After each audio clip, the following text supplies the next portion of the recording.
예, 반갑습니다. 오늘 날씨가 참 올여름치고 아마 오늘이 가장 무더운 날씨가 아닌가 생각이 됩니다. 근래 와서 참 폭우로 인해 가지고 많은 분들이 농가와 또 이렇게 또 이렇게 도심에서 수해 피해로 인해 가지고 많은 분들이 피해를 또 입고 또 사상자가 일어나는 가운데 무더위, 삼복더위에 아주 힘들게 지금 살아가는 분들이 많습니다. 세상이 참 이렇게 혼탁한 것은 무엇인가? 이미 부처님께서는 참 2569년 전에 말씀을 하셨습니다. 2000년이 넘어가게 되면은 오탁악세에 그러니까 부처님은 이미 세상은 참 떠나가셨지만은 그렇게 부처님이 살아계실 때는 500년 전후에서는 상법 시대라고 해서 살아계실 때 부처님 말씀을 참 그렇게 공부하고 정말 부처님 말씀이라면 아루삭이면서 그렇게 부처가 되려고 하는 그런 심심이 견고했다 이 말입니다.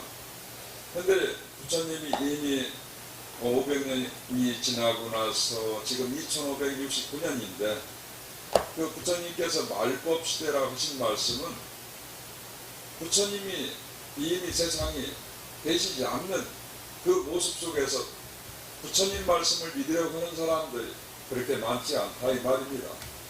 그러니까 부처님 말씀을 전하는 그 시대로만 그렇게 부처님 말씀을 우리는 배우고 있습니다. 그걸 견고하게 부처님 말씀을 참 그렇게 가슴에 아루삭이면서 부처님께서 정말 이 세상에 오타학사에 오신 것은 무엇인가? 무엇이겠습니까? 네? 우리 무량신보살님 서울 조계사 고향에서 큰 스님들 많이 법문을 많이 들었으니까 한번 읽어보시죠.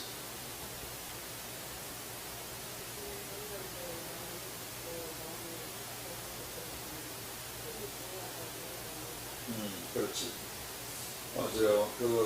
참 부처님 믿음을 신심이 첫째도 우선이죠.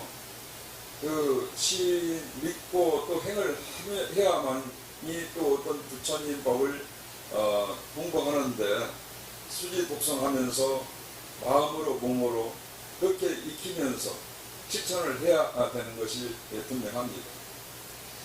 그러니까 이 오탁악세라는 것은 법화경에서도 나오는 말씀이고 또 불설 아미타경전에서도 부처님 말씀에 나오는 말입니다.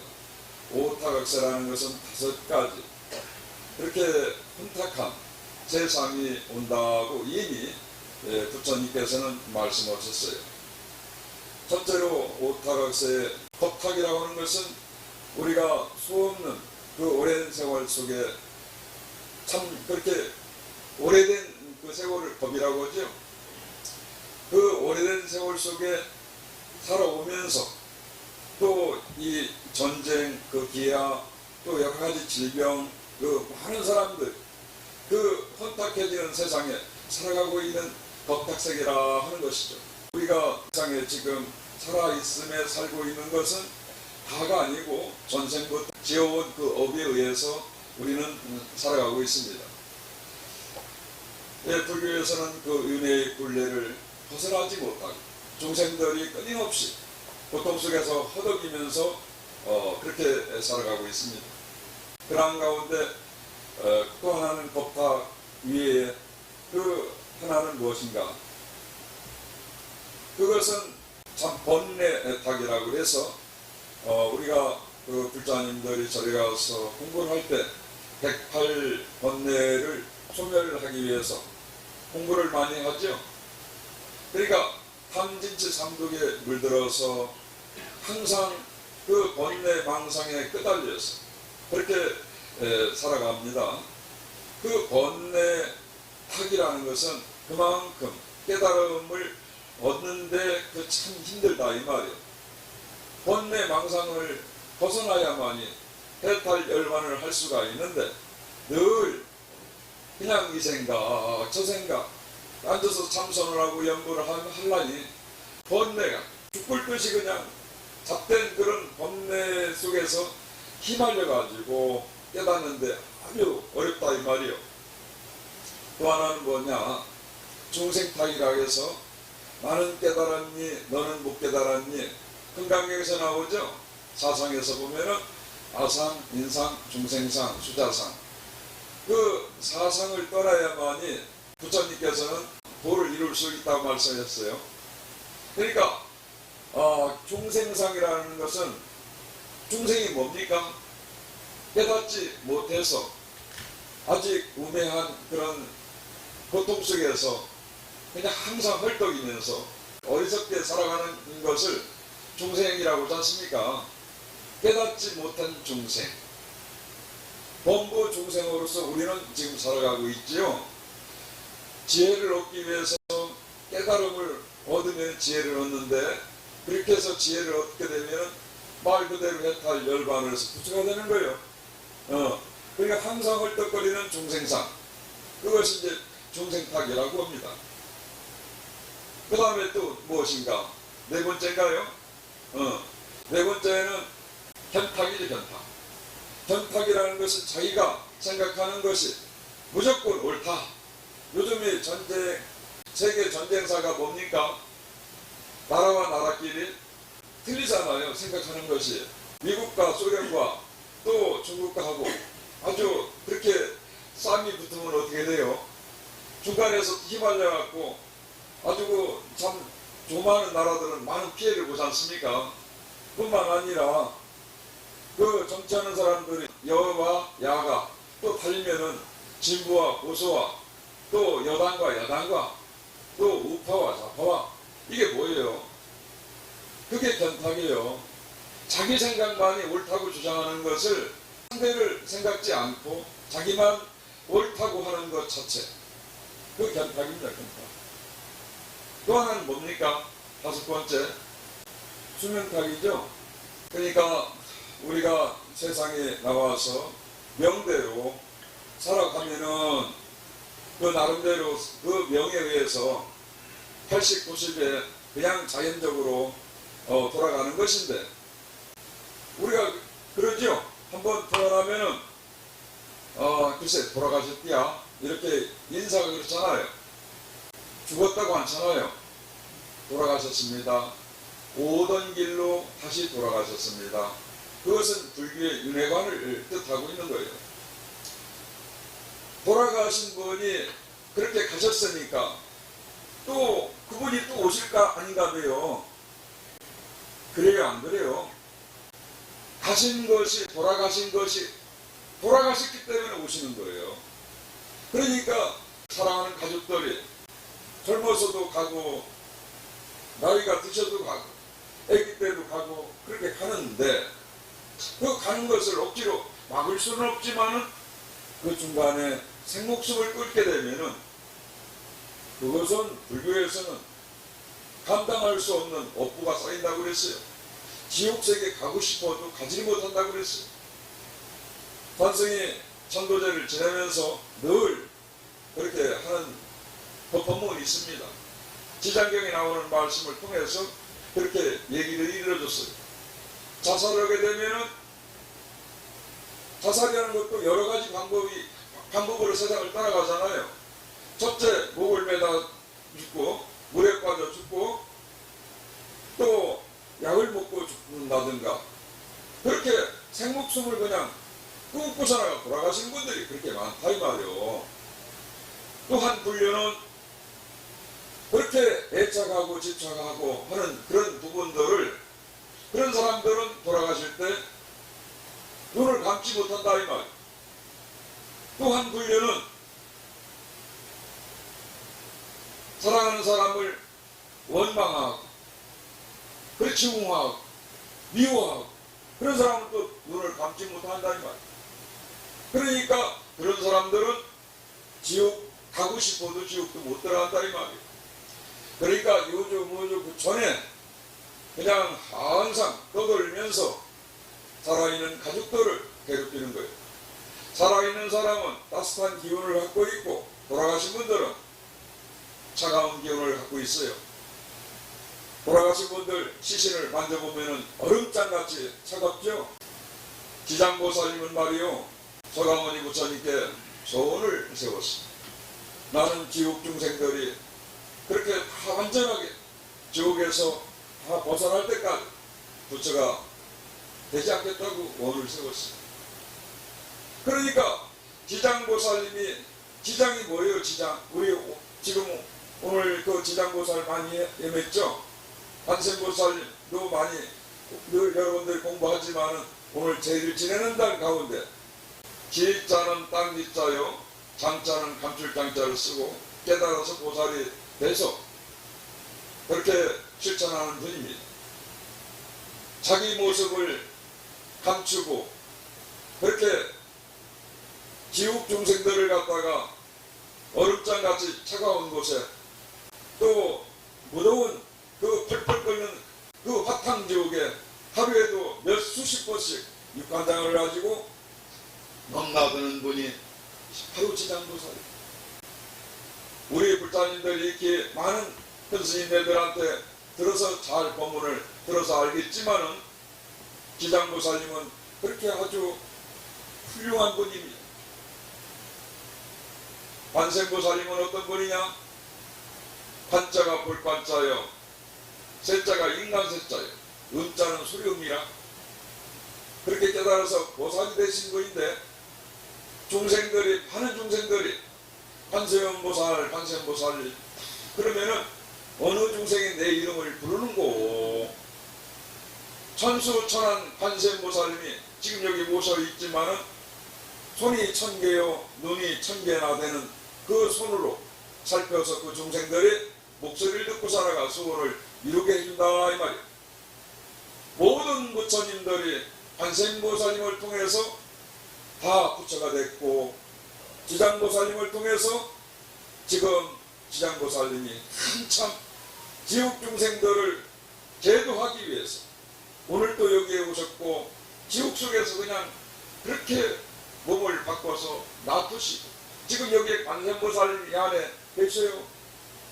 이 안에 지장보살님이 계시는 거예요. 여러분들이 그 믿음을 가지고 공부를 하고 수행을 하면은 관세음보살님을 오늘 만나고 지장보살님을 만나는 겁니다. 내가 이렇게 기도를 하고 수행을 하는데 있을까 없을까? 부처가 어디 있을까? 부처가 마음 밖에 있는 게 아니고 관세음보살님, 지장보살님 마음 밖에 있는 게 아니요. 부처는 바로 내가 부처이고 여러분들이 부처이단 말이에요. 마음 밖에 부처가 있는 게 아니란 말입니다. 오늘 죄를 지내는 것이 왜 죄를 지냅니까? 여러분들이 고통스럽고 너무나도 힘들고 살아가는데 너무나도 사람의 인간 몸으로서는 해결할 수 없는 이 업보가 밀려들기 때문에 죄를 지내는 거예요. 육아에서는 제사를 지낸다고 하죠. 육아에서는 어이제를 써요. 제사제자를 쓰는데, 육아에서는 조상님을, 돌아가신 분을 위해서 지극정성으로 배고픈 영가들한테 그렇게 정성을 다해서 먹을 것을, 드실 걸 갖다 음식을 차려놓고 고마움을 생각하고 그렇게 죄를 지내는 거예요. 그런데 불교에서는 죄를 지내는 것은 아이제자를 써요. 그 가지런할 제자를 쓴다 이 말이요.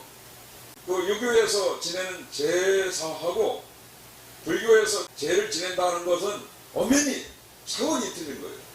예수제, 약사제일, 관음제일, 뭐 미타제일, 기장제일, 뭐 천도제일, 이런 것이 다 바깥 죄를 쓰는 거예요. 바깥 죄. 이것은 삼보님을 모셔놓고, 삼보님이 뭐예요? 불, 법, 승이잖아요. 삼보님을 모셔놓고 우리가 여보하게 그 불교 의식에 따라서 부처님 법도에 맞게끔 부처님 말씀을 영가님들한테 일러주는 겁니다. 그래서 영가님을 부처님 공부를 가르쳐 주는 거예요. 법사 스님들이 부처님 경전에 나오는 말씀을 듣고 한 번, 두 번, 세 번 막 일러주는 거예요. 그렇게 일러서 영가님이 식이 맑아져서 해탈 열반할 수 있도록 전해드리는 겁니다. 배고픈 영가님들한테 음식을 채워서 공양을 올리는 것도 하겠으나 그보다 더 중요한 것은 영가님들이 그 마음의 식을 갖다가 깨끗하게 아주 해탈할 수 있도록 그렇게 공부를 가르쳐서 영가님을 보내드리는데 의의가 있다 이 말이에요. 고려 때와 신라 때는 불교가 성행을 해가지고 불교 국가에 있으니까 그렇게 참 불교를 참 앞세워서 그렇게 천도제를 많이 그렇게 지냈어요. 조선왕조 500년에 이성계가 참 나름대로 나라를 통치하면서 불교를 갖다가 그렇게 핍박하고 성녀들을 잔산적으로 몰아내고 불교를 해방하고 그렇게 아주 몹질짓을 많이 했다 이 말입니다. 그래가지고 유교적인 어떤 죄를 제사 지내는 것만에 그렇게 활성화시켜가지고 불교에서 행해지는 그 죄를 다 없애다시피 했어요. 다시 현대사회에 올라와서 이게 들어와가지고 이 죄가 다시 죄문화가 다시 꼽히고 있는 겁니다. 그러니까 한 시대에 가슴 아팠던 침울했던 그런 부분들 속에 그 나라가 참 그렇게 어지러웠으니까 다행스럽게 오늘 이 자리에 천도제를 지내는 여러분들 뿐만 아니라 또 이 산성뿐만 아니라 우리 스님네들이 참여를 하고 계시는 자리에 참 좋은 그 자리가 되는 것이죠. 지장경에서 나오는 말씀입니다. 7분의 1은 천도제를 지내주는 조상님한테 돌아간다고 그랬어요. 7분의 6은 제를 올려드리는 제군한테 동참해서 제를 남의 우리 가족뿐만 아니라 남을 위해서 제를 지내주는 그 동참한 사람까지 그렇게 돌아간다고 그랬어요. 아 이거 계산해볼 만하잖아요. 아니 알고 보니까 제를 갖다가 제군이 제를 전해드리는 것이 아니 7분의 1분이 안 가져가네 영가님이 7분의 6은 그러면 누구 거냐? 제를 지내주는 그 공덕이 크다라고 그 말씀하시는 거예요. 해탈신보살님 선정에도 들어가셨네. 선정에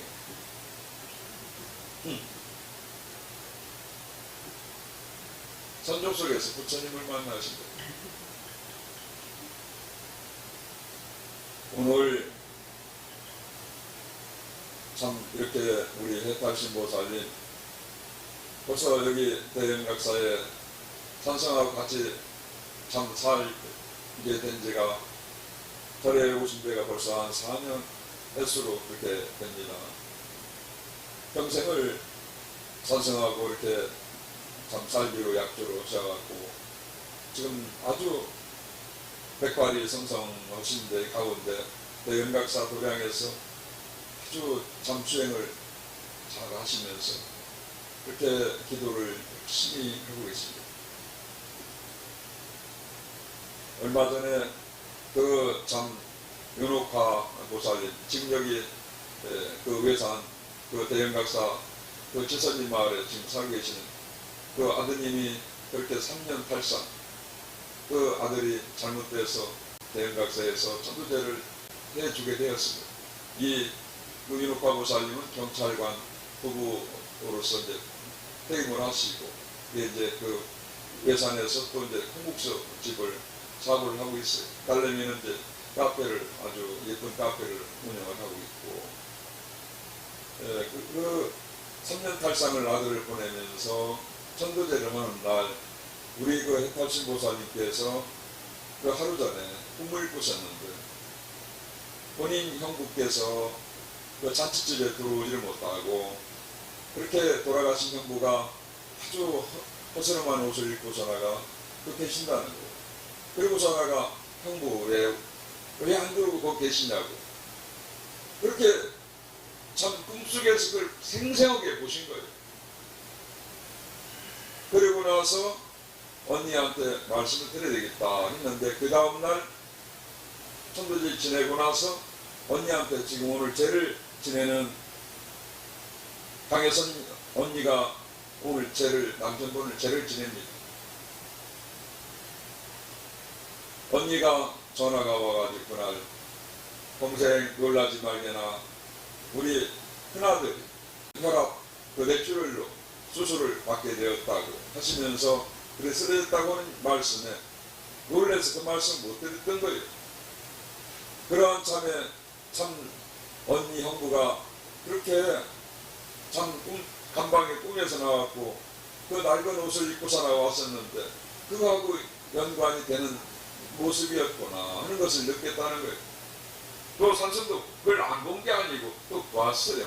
그러고 나서 그날 산성의 대연각사에서 그 아드님을 위해서 언니는 그렇게 천도제를 해드렸으면 참 좋겠습니다. 그냥 딱 한마디만 딱 전하고 그냥 말았어요. 그러는데 요노카 보살님 천도제를 지내드리고 나서 그 이튿날 3일쯤 됐네요. 그래서 이제 배탈신 보살님을 모시고 목욕탕이나 좀 시원한 홍국산 그릇 사드리고 목욕탕에 나가서 좀 이렇게 목욕이나 좀 시켜드려야 되겠다 하고 전화가 원만성 하고 이제 같이 그렇게 배탈신 보살님 모시고 딱 차를 타고 타려고 이제 대연각사에서 간판이 있는 데를 차를 타려고 하는데 호랑나비 한 마리가 들어가는 게 그 연각사 간판에 나리꽃 거기를 앉는 모습이 영락없이 영가님이 들어오는 모습이라요.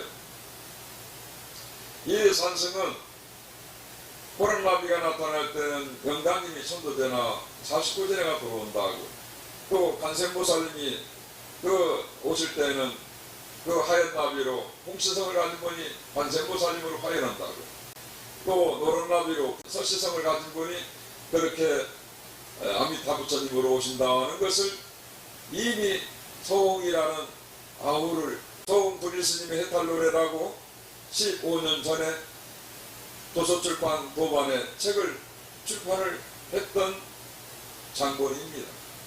그렇게 영가님이 오실 때는 호랑나비가 오실 때는 제를 지내는 큰 영가님이 오시고 호랑나비가 조그마한 호랑나비가 스님 옆에 알짱알짱 따라다닐 때는 작은 천도제가 들어온다는 걸 알고 있어요. 그래서 그날 그 호랑나비를 발견하고 제가 그랬죠. 오늘은 영가님이 들어오실 때 날입니다. 이렇게 말씀드리고 나서 그 영상 쇼트에다가 올려서 하고 나서 외산에 우리 연옥가 보살님 식당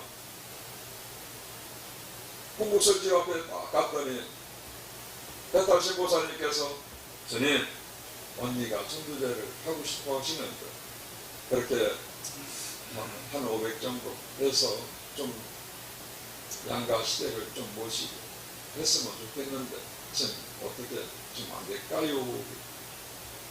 안 될 수가 있나요? 기본편법 맞춰서 거기에 다 따라가면 하는 것이고 다 하는 것입니다. 당연히 그렇게 해드려야죠. 호구선화가 결정을 하고 그렇게 공부사람들은 맛있게 한 그릇을 참 대접하고 또 연옥가보살님 앞에 그 카페가 이름이 뭐요?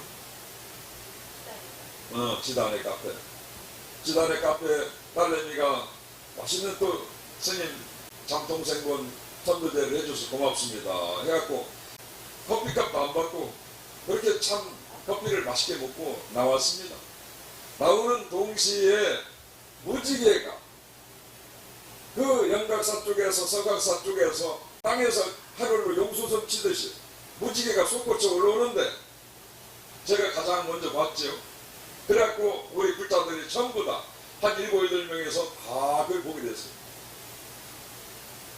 그러니까 그렇게 보고 나서 대영각사에 우리 해탈신 보살님 모셔드리려고 딱 대영각사에 갔더니만 영각사 바로 밑에 그 영가단 들어간 입구에 아유 복두고비가 두꺼비가 그냥 이 산성 주먹보다 커.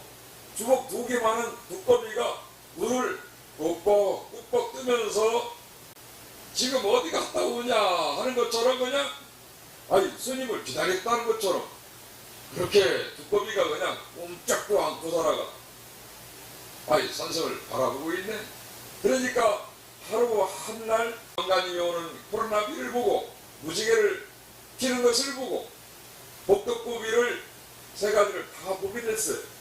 그래서 우리 참 고시 영가님 그 참 조상님 전에 올려지는 것이 보통 정성이 아닌 영가님들이구나. 이미 영가님들은 다 그렇게 알고 하늘이 그렇게 감흥을 해서 무지개 방광을 하고 그렇게 했다 이 말입니다. 그래서 제가 참 그 전도제 법무 때마다 이걸 꼭 해야 되는 건지 말해야 되는 건지 제 별명이 무지개 스님이에요. 제가 지은 게 아닙니다. 무지개 스님이라고 49제 때 천도제를 지내면 무지개가 방광하는 것을 여지없이 그렇게 떴어요.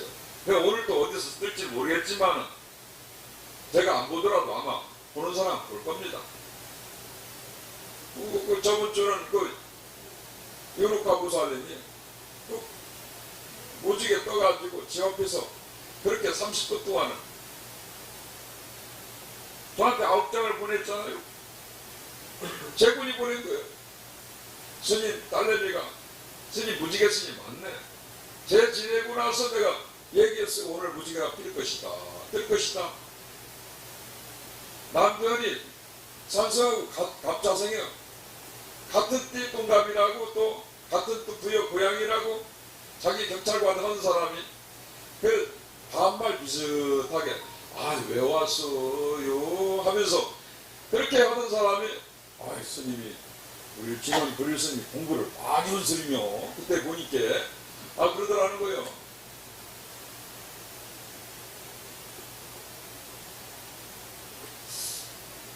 이런 때는 좀 박수도 한번 쳐주면 제가 박수를 받고 싶다는 건 아닌데 참 우리 충청도는 좀 내리긴 참 진짜 오늘 천도제를 참 지내드리기 위해서 우리 참 전라북도 고창에서 오신 참 강혜선 우리 참 불자님 또 따님이 또 이렇게 남편이 서씨죠? 서씨를 보면 나는 또 스님을 만난다. 항상 책을 쓴 사람이에요. 도서출판 도서도반에 책을 썼다니까. 홍씨를 만나면은 관세음보살님이 나타나. 본인 남편이 서씨 아니요. 부처님하고 살고 있는 거야 지금. 참나 이런 것을 알면 스님 얘기가 귀에 쏙쏙 들어올 텐데. 사람이 믿으면은 그냥 다 들어와요. 한 20년 전에 우리 대한불교 조계종 조계사에서 참 그렇게 지장에 지금 회장을 맡고 계신 우리 무량신 보살님이 오늘 제를 지내주기 위해서 이렇게 내려왔습니다. 우리 이은정 보살님하고 같이 내려왔는데 20년 전에 대영각사가 부여 정림사지 그렇게 인근에 있었어요. 제가 천일기도 할 때 그때 백중 영가님을 108분을 모셨어요. 공교롭게 탁 떨어지더라고요. 108분을 모시면서 동시에 그때 백제문화재 55회 때 부처님 미감 백호상 앞에서 우단바를 꽃이 55송이가 피어요. 그전에는 연꽃축제 7회 때 7송이가 피어가지고 난리가 아니었었어요. 그냥 여기저기서 기자들이 말로 와서 막 취재하고 해가지고 그때 우리 여기 무량신 보살님이 그때 인터뷰를 다 하고 그랬단 말이에요. 그런데 중요한 것은 우담바라꽃이 그렇게 3000년 만에 한번 필 때는 세계를 다스리는 전륜성왕이 나타나거나 성이 나타날 때, 부처가 나타날 때 그 우담바라꽃이 핀다고 그랬어요. 그 우담바라꽃이 참 이렇게 대흥각사에서 피고 한참을 때 또 우리 대한불교 조계 중에 동궁스님이라고 저처럼 오늘날 이렇게 수염이 한자 이상 되는 스님이 또 한 분 계셔요. 아주 훌륭한 스님입니다. 그 스님은 또 아프리카 같은데 그 난민 복귀 우물파주기 운동을 그렇게 하신 분입니다. 그 스님 절에서도 우담바라고 피어서 난리가 아니었습니다. 그런데 중요한 것은 한간에 우담바라꽃이 피어서 이렇게 폈다 보니까 풀잠자리 하던 우담바라꽃이라 보니까 그까짓 거 풀잠자리 별거냐고. 우리 천년고토 안에는 수없이 피어나는 것을 그냥 붓자루로 쓸어낸다고 일부 불자들이 아닌 스님들이 그런 얘기를 악플을 달고 그렇게 하는 모습들을 보았을 때 산승이 과연 우담바라 풀잠자리 무엇인가 말이야. 편하고 불교 사전에 딱 들어가서 떠들어 보니까 풀잠자리알은 우담바라꽃과 다르지 않다라고 정의가 안 되겠습니다. 그것을 사전에서도 그렇게 인정을 하고 그런 것을 갖다가 굳이 아니다 기다 이렇게 논쟁할 필요 없지만 수행자들한테는 그 연기법을 믿어야 한다 이 말이에요. 이런 얘기를 하니까 그런 그 얘기를 무슨 뜬구름 잡는 것 같은 얘기 같은데 아니요. 서가모니 부처님은 1180리로 이 세상에 그 중생들의 근기에 따라서 그렇게 놔두시고 관세음보살님은 32응시유 32가지 모습으로 때로는 나비의 모습으로 때로는 원숭이 모습으로 때로는 개의 모습으로 때로는 남자 여자의 모습으로 그렇게 화연해서 놔둔다고 말씀을 하신 거예요. 이것을 조금도 의심치 마셔야 되는 거예요. 불교를 믿으면서 연기법을 중요시 여기면서 인연법을 가지고 깨달으신 서가모니 부처님인데 그 말씀을 항상 일러주면서도 본인들이 그것을 받아들이지 못한다면 불교를 몇십 년을 공부해도 그냥 헛공부하는 거예요. 부처를 눈앞에 있어도 당장 보지 못한다 이 말이에요. 관세음보살인 지장보살이 어디 있느냐 이 말이야. 이 선생이 육환장을 가지고 세월호 참사 진도팽목항에서 100일 동안을 한자리에서 육환장을 가지고 100일 동안을 기도를 하면서 49제 100일날 범국민 합동술대제를 봉행을 추진현장 맡았고 하고 이태원 참사 해밀턴 골목에서 50일 동안을 그렇게 49제 봉행위원장을 맡았고 그렇게 하고 그때 당시에 여기 참여했던 성원 스님이 49제 추모 때 한 번 오셔서 고생을 많이 하셨습니다. 그렇게 추울 때 또 무안국제공항 참사 현장에서 또 우리 진각스님이 제주항공 여객기 참사 그 49제 봉행위원장을 제가 맡아서 할 때 우리 진각스님이 그 현장에 오셔가지고 같이 거들어주면서 고생을 많이 하셨어요. 이것은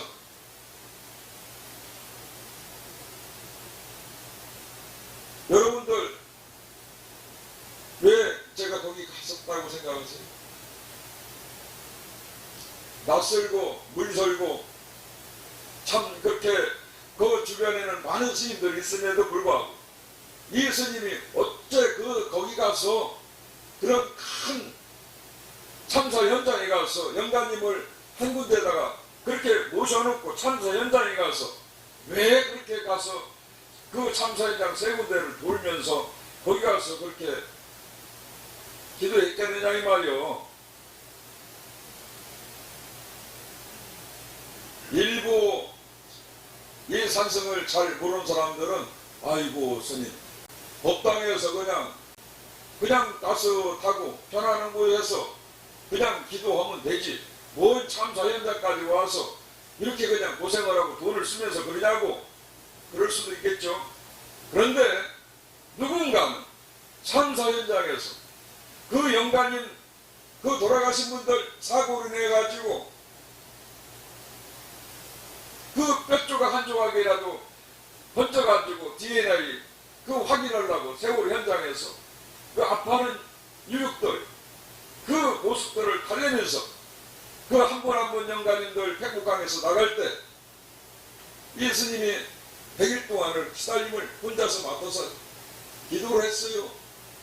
무한국제공항 같은 경우에는 비행기 사고가 딱 일어나자마자 그 살점 조각들이 뼈 조각들이 목 따로 있고 팔 따로 있고 다리 따로 있고 비행기 의자에서 안전벨트 맨 상태에서 의자가 튕겨나와갖고 200m 이상은 시신이 날라가고 목이 없는 시신을 그 사진을 내가 보고 한 15일 동안을 먹먹했어요. 시편을 그 살점 떨어진 것, 몇 조각 떨어진 것을 마지막 49제 3일 딱 남겨놓고 사나가 연고차 딱 2대인가 3대인가 버스 2대 120명 탄 유가족들 버스에 제가 탔습니다.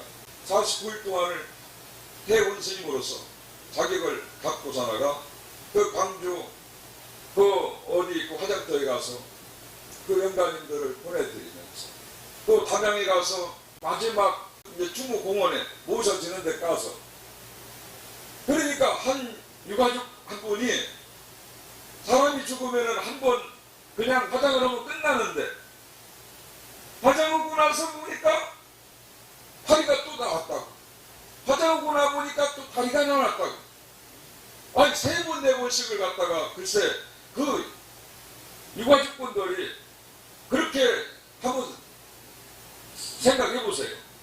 그 환장을 놓으시 안 되겠느냐 이 말이요. 돌아가시는 한 분을 그냥 화장 한번 딱 해드리면 되는데 아니 누구 유가족분이 유가족분 가족 DNA 확인해 보니까 파란 쪽이 더 나왔어요. 세상에 차라리 그렇게 한꺼번에 와가 모아놨다가 마지막에 싹 한 번에 해드렸으면 그게 좋았을 거였는데 유가족들을 한 번, 2번, 3번 그렇게 여러 번을 고통을 줬단 말이에요. 제가 지금 오늘 천도제를 지내는데 지금 엉뚱한 방향으로 지금 흘러가고 그러니까 중요한 것은 그 자리에 누군가는 그런 유가족들을 달래주고 그 영가님들을 아파하면서 그렇게 정성을 내야 할 사람이 필요했기 때문에 저는 가서 그 현장을 비가 오나 바람 부나 눈이 오나 그 자리를 지켰습니다. 나중에 책을 내서 세상에 전해지겠지만 세월호 때 그 참사 현장에 있었던 그런 책뿐만 아니라 이태원 참사 현장에서 있었던 책, 또 여기 무한국제공항 제주항공역의 참사 현장에 49일 동안 있었던 그 책을 아마 세상에 낼 때가 있을 겁니다. 그때서 책을 내고 난 다음에 이 사람이 산성이 없을 때 대한민국 땅에서 이런 스님이 있었네. 아마 그때는 아마 저를 더러 기억하는 사람이 있지 않겠나요? 여기 사람들은 다 이제 얘기했으니까 다 기억할 것이고 수행을 하면은 앞날이 보이는 거예요. 이태원 참사 현장도 미리 참 가가지고 또 예언을 하고 그렇게 가서 있었고 세월호 때도 그 예언을 하고 또 그렇게 가서 있었고 무한도 마찬가지. 코로나가 올 때도 예언을 하고 성명서까지 내고 법문으로서 이런 질병이 찾아오니까 많은 사람들이 희생할 것이고 그런 질병으로 인해 가지고 많은 사람들이 경제적으로 힘들 것이다 라고 요 올총무 왔으니까 저기 장본이에요. 그 법문을 하고 그렇게 다 해오는 걸 다 알고 있어요. 그 역사를 다 알고 있는 거예요, 불자들.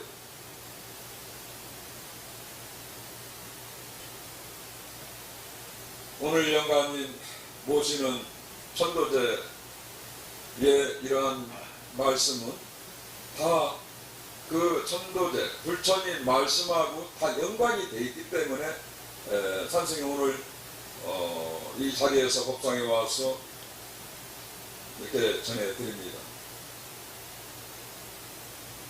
제가 우리 해탈신보살님이 처음에 오셨을 때 정심화보살님이라고 계셨는데 7년 동안을 대영각사에서 아주 수행을 잘 하시고 그렇게 기도를 하시다가 지금은 해탈신보살님한테 바톤을 물려주시고 지금은 서울에 올라가셨습니다. 그 불자님께서는 불교대학을 나오시고 아주 공부를 많이 하시던 분입니다.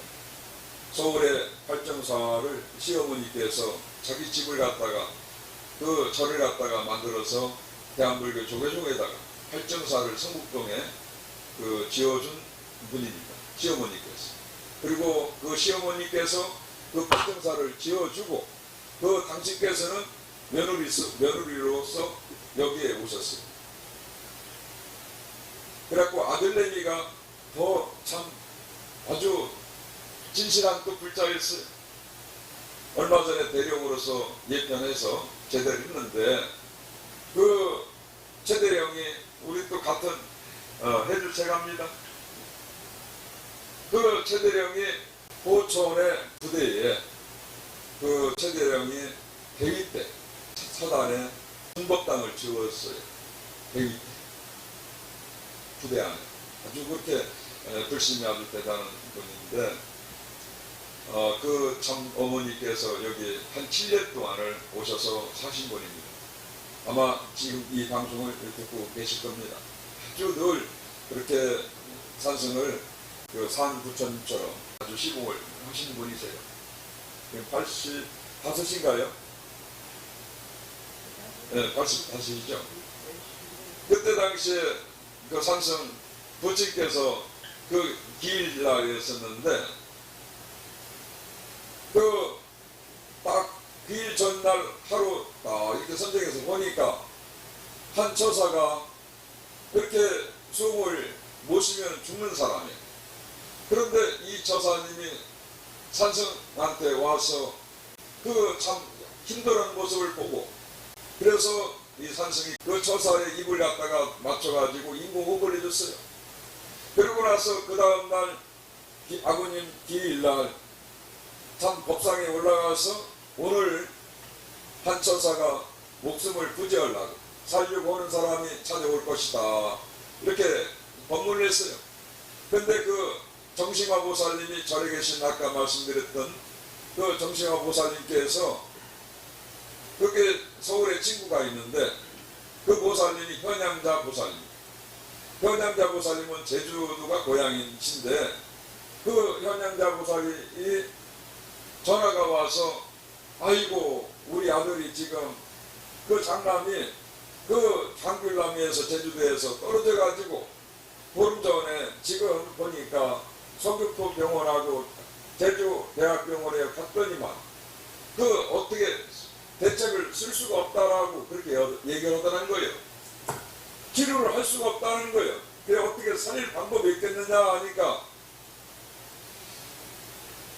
그러면은 절에 큰 스님 친경에서 그렇게 만나보라고 그러니까 그 보살님이 내려오신 거예요. 현양자 보살님이 딱 내려오셨는데 정심화 보살님이 오고 가서 보니까 그 보살님이 상당히 마음이 아프시고 그렇게 몸이 아주 그냥 많이 맑으셨더라고요. 그래서 백반 한 그릇을 대접하고 절에 와서 영각사 법당에서 축은카드를 딱 쓰려고 보니까 그 축은카드 속에 너무 기가 막힌 거예요.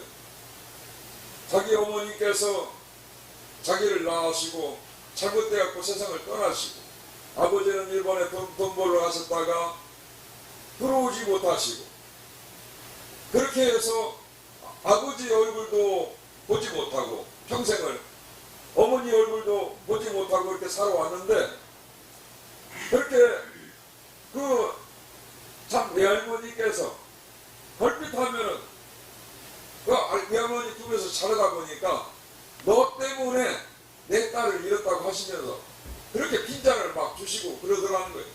그리고 20대가 넘어서 야울 사람 처사를 만나가지고 서울에 올라와서 이불 공장을 해갖고 그냥 살게 돼갖고 조그마한 건물 하나 이렇게 참 그 구입해서 이남매를 두었는데, 글쎄 그 딸내미가 대학 3학년 때 뇌수막염으로 그렇게 아주 고통을 받고 수술을 할 때에 참 그렇게 서울의 경북사라는 절에 알게 돼가지고, 그 경북사에 여러분들 아시죠?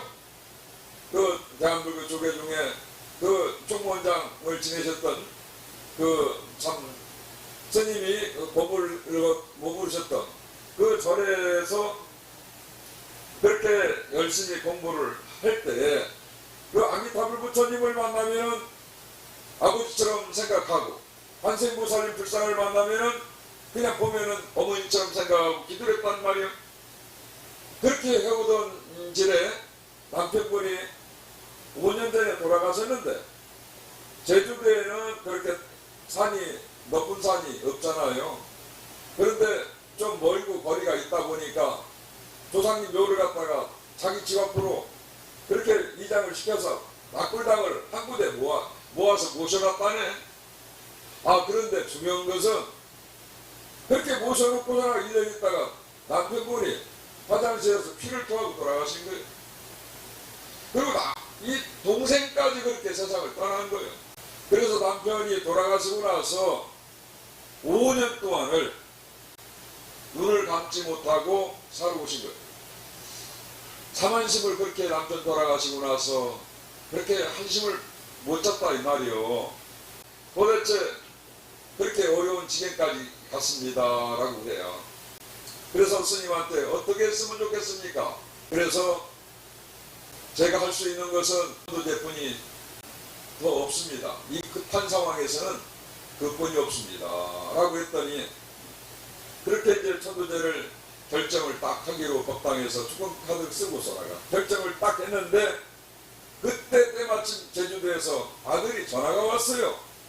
어머니한테 전화가 와갖고 스님 좀 바꿔달라고 전화가 온 거예요. 그래서 스님 전화 받아보시겠습니까? 우리 아들인데, 이름이 그 제주도 아들이 큰아들이 도영이요. 그래서 그 조사님 이게 전화를 받고 나와 보니까, 스님께서 하시라면 하는 대로 제가 다 하겠습니다. 제가 지금 이런 상황에서 보름 전에 감귤나무이 떨어져가지고 뼈가 세대가 나가서 배에 물이 차서 지금 성급교 병원에도 가보고 그 제주 대학병원에도 가봤는데 지금 상태가 많이 안 좋습니다. 그래가지고 서울 아산병원에 지금 급해가지고 전화가 3월달에 그 접수를 아산병원에 가서 흉부외과로 해달라고 했더니만 소화기 내과로 해놓더라 이거예요. 그래 5월 5일자에 아산병원을 가기로 했습니다 라고 그래요. 그때가 4월 27일인가 그렇게 됐을 겁니다. 그래서 그러면은 4월 28일 날 천도제를 하기 전에 서울 아산병원에다가 업무과에다가 전화를 해서 일단 흉부외과로 돌려놓도록 한번 해보겠다 해가지고, 그때 천도제를 하는 날 4월 28일 날 맞네. 4월 28일 날 천도제를 하기로 한 날 아침에 아산병원에 전화해가지고 이근봉 교수님한테 그 흉부외과로 돌려놨어요. 그래갖고 5월 1일 날 그 환자가 가서 이근봉 교수한테 검진을 받기로 했던 겁니다.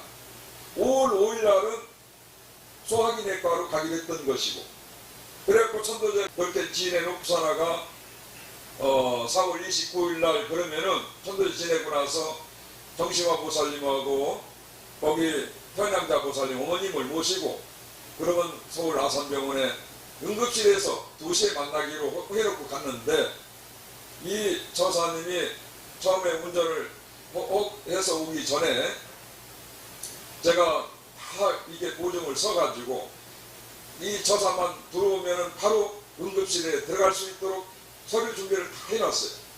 그 해놓고서다가 딱 올 때 2시 딱 맞춰서 왔더라고. 저는 1시 반쯤에 미리 가서 그렇게 다 해놓고, 그래서 딱 해놓고 나서 저사가 오는데 아주 말라가지고 바람 불면 날아갈 정도로 그렇게 사람이 그렇게 또 보라색 그 옷을 입고 보라색 핸드폰 그 케이스 가방을 딱 들고서 어깨에 메고 딱 들어와. 그 부인이 운전을 하고 왔더라 이 말이요. 그래서 딸내미가 숭실대학교 다니는 수경이가 이름이 그럴 거고, 그렇게 부인하고 왔는데 산성이 이렇게 응급실을 인도해갖고 4시간 만에 검사를 다 받게 됐어요. 그 중간에 중요한 것은 도영자사한테 핸드폰 케이스 보라색하고 TS를 내가 밖에 가서 사다 주면은 다른 색깔로 사다 주면은 입을 수 있겠는가? 그랬더니 아유 스님이 사다 주시면야 제가 그렇게 바꿀 수 있습니다. 그리고 보라색은 멀리 않겠습니다. 그래서 밖에 나와가지고 그 딸내미 숭실대학교 3학년 다니는 수경이 데리고 살아가 너 그렇게 아버지 그 지금 핸드폰 케이스 하고 저기 그 티셔츠를 내가 사러 가려고 그러는데 이 근처에 한번 같이 갔다 올래 했더니 스님 알겠습니다. 그래서 같이 가기로 했는데 아버지가 평상시에 보라색을 좋아하시지? 그랬더니 스님 그걸 어떻게 하시냐고. 집에 가면은 아버지 자전거도 보라색, 고개도 보라색, 벽지도 보라색으로 다 그렇게 보라색으로 다 도배해 있다는 거예요. 유명한 그렇게 최학 박사도 그런 얘기를 했어요. 보라색을 가까이 하는 사람은 그렇게 병을 불러일으키고 몸이 아픈 사람들이라고 그랬어요. 근데 수행하면서 내가 이렇게 보니까 사실 그렇더라 이 말이요. 보라색을 입고 다니는 사람들 보면 대개 보면은 환자들이 많아요. 몸 아픈 사람들이 많고. 그 보라색이라는 것 자체가 이 우주 속에 이 지구는 원래가 황토색인데 황토색을 파란색, 지금 풀색으로 다 덮은 것이란 말이요. 그 파란색의 파란 꽃은 없다 이 말이에요, 세상에. 그렇게 꽃들도 그 자기를 드러내기 위해서 여러 가지 꽃들이 그렇게 피고 지는 가운데, 그래서 사람들은 되게 어떤 보라색이 이쁘다고 가까이 하고 그렇게 치장을 하지만은 그 순간 슬픈 색을 불러일으킨다 이 말이에요. 그래서 사람 이름 속에도 쓰지 말할 이름들이 있어요. 한자, 막자, 피자, 점자, 꼬다자, 구라자 안 씁니다. 왜? 식물 이름에 쓸 이름을 갖다가 꽃에 써야 되는 건데 우리 딸 이쁘라 꼬다자를 쓰게 한다든가 그렇게 난초난자를 쓴다든가 이렇게 하면은 꽃이라는 것은 맨날 피고 지고 하는데 꽃이 필 때는 아름답지만 질 때는 피지 않은 것만 못한 것이 꽃이라 이 말이에요. 그러니까 사람들이 많이 아프고 그렇게 꼬다자를 가진 사람, 난초난자를 간 사람들이 파란만장이야. 대부분이 이름대로 간다 이 말이에요. 이런 것을 그냥 무시할 게 아니다 이 말입니다. 그래서 그렇게 산성이 보라색에 대한 어떤 위험성을 알고 수경이란 딸하고 택시 기사님한테 이 근처 시장에 좀 태워다 주소 그랬더니만 글쎄 택시 운전사가 와산병원 바로 옆에 롯데백화점 앞에 딱 세워놓네. 그래가지고 롯데백화점 안에 딱 들어가서 어쩔 수 없이 가니까 무슨 빨간 모자를 쓰고 4명이서 스님을 그렇게 인사를 하더라고. 그리고 나서 참 엘리베이터가 없는 그 자리에 입구에서 핸드폰 케이스를 물어보니까 파는데 어디냐 했더니 8층까지 올라가야 돼요. 그리고 나서 티셔츠 파는 데는 어디냐? 7층이라는 거예요. 에스파일레이터를 타고 뱅뱅뱅뱅 돌아가지고 한참 올라가서 처음에 티셔츠 폴로 매장에 딱 가니까 파란색이 참 보기 눈에는 싹 들어오더라고. 그래서 수경이한테 이 티셔츠 괜찮냐? 아버지한테 잘 어울릴 것 같지 않냐? 그러니까 아주 잘 어울릴 것 같야. 근데 그 매점 점주가 딱 나오더니 스님 참 선택을 잘하셨습니다. 그래. 보니까 지사스 하나가 공짜가 참 많이 붙었어. 또 스님 체면에 아이 비싸다고 할 수는 없잖아. 그래서 그걸 또 그냥 또 사가지고 그렇게 또 백에 넣고, 그리고 핸드폰 케이스를 또 사가지고 살아가 장만해서 내려오는데 2층인가 3층인가 또 내려오는데 보니까 비비안인가 무슨 여자 속옷들, 남자 속옷들 파는, 속옷 파는 데 있더라고. 그 수경이 아빠는 그러니까 보라색으로 다 치장했을 것 같아 느낌이.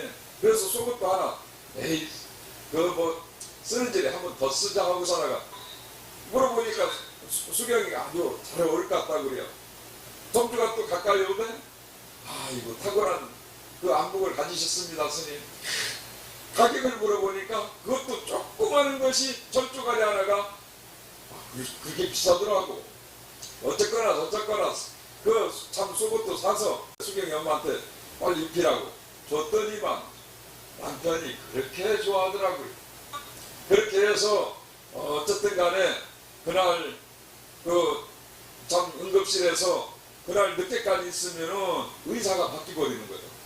그날은 검사만 받고 퇴원을 하는 걸로 해가지고 소화기내과에서 5월 1일날 흉부외과로 돌려놨는데, 흉부외과 이근봉 교수가 딱 가서 검사를 딱 하자마자 우선 죽어도 좋다는 각서를 써라겠다는 거야. 그리고 그 독실로 그냥 이렇게 써야 한다고 그러더라는 거예요. 조사가 전화가 왔어. 스님 독실 들어가면 비싼데요.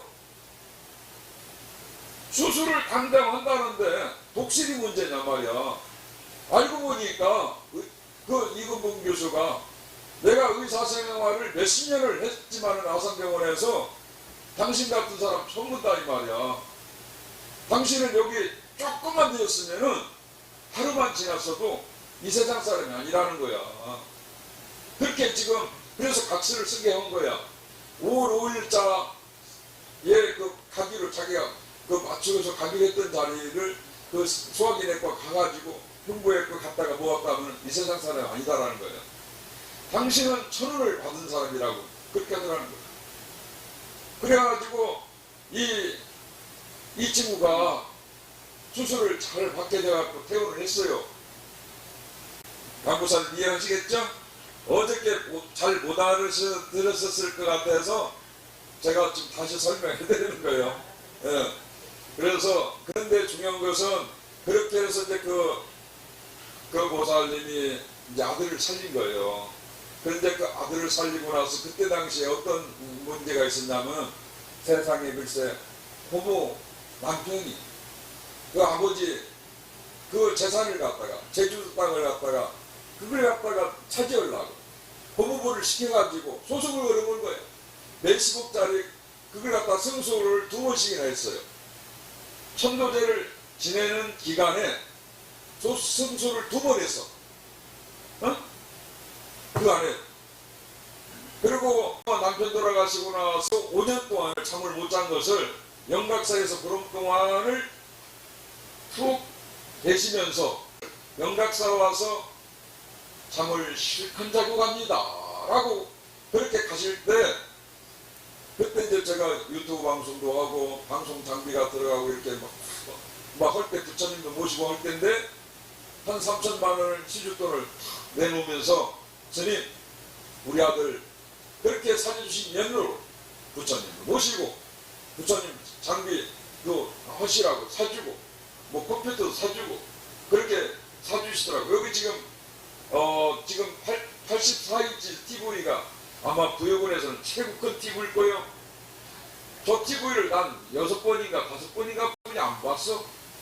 그런데 거기 노양반들이 많이 오시니까 그 TV를 850만원짜리 그 덥석 사주신 거예요.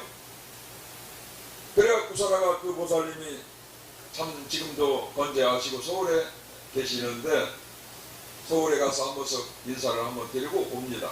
그리고 도영이라는 그 친구는 제주도 그 감귤농원에서 아주 그 건강한 모습으로 잘 지내고 있답니다. 그리고 얼마 전에 감귤 한 박스를 선이 고맙다고 보냈더라고. 세상에 이런 일이 있을 수 있겠느냐고 참 소설 같은 얘기인데, 이 말씀을 정말 여러분들이 진솔하게 잘 새겨 들었으면 부처님 그 가피를 분명히 그렇게 있는 겁니다. 콩 심은 데 콩이 나고 팥 심은 데 팥이 나듯이 뿌린 대로 그냥 족족 걷는다 이 말이요. 그러니까 부처님 전에 콩 하나 올리고 정성을 드리고 이렇게 오늘같이 지극한 마음으로 천도제를 지내게 되면은 그 정성이 어디 달하는 게 아니고 바로 제를 올려드리는, 바로 여러분들한테 다 있다 이 말입니다. 여러분들이 그런 것을 믿고 조금도 그 마음을 의심치 마시고, 아까 우리 무량심 그 불자님이 그렇게 진심을 가지고 믿는 만큼 행을 하면은 그것이 부처님 공부 아니겠습니까? 라고 했습니다. 지금 이 자리에 여러분들 많은 시간을 갖고 환성 이렇게 법문을 참 들어주셔서 감사합니다. 여러분들이 항상 그렇게 공부해서 머문 곳에서 항상 수처 작주가 돼서 그렇게 항상 여러분들이 어느 곳에 가 있거나 머무를 때 바로 여러분들이 그 자리에 주인공이 되어가지고 연꽃을 피우는 그런 불자님들이 되시기 바랍니다. 마지막으로 항상 법회 때마다 부르는 아리랑을 해서 마무리를 하겠습니다.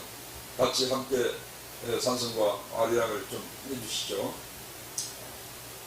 자, 모두 합장하십시오.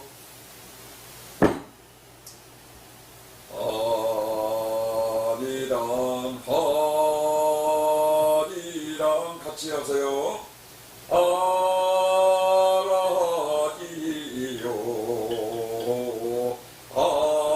아리랑 고개로 넘어간다. 여기 용요지 삼세일체불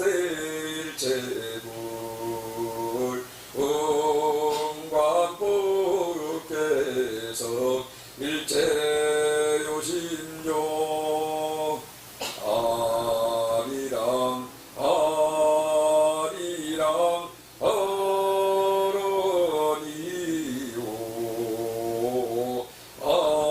아리랑 고개로 넘어간다.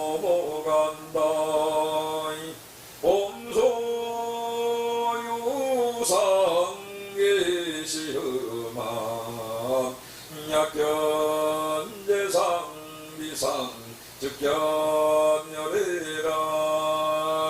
아리랑 아리랑 아러리요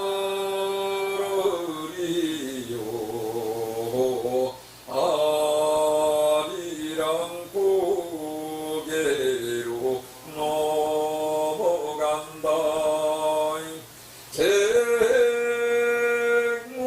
생무상시 생멸법 생멸멸이 정멸이라기라. 아리랑 아리랑 아러리요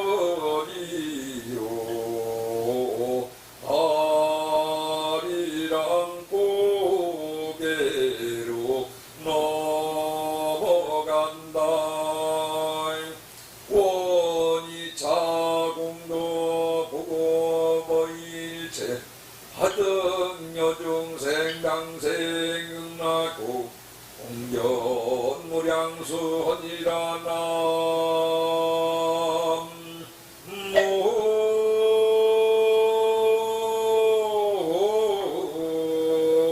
모이니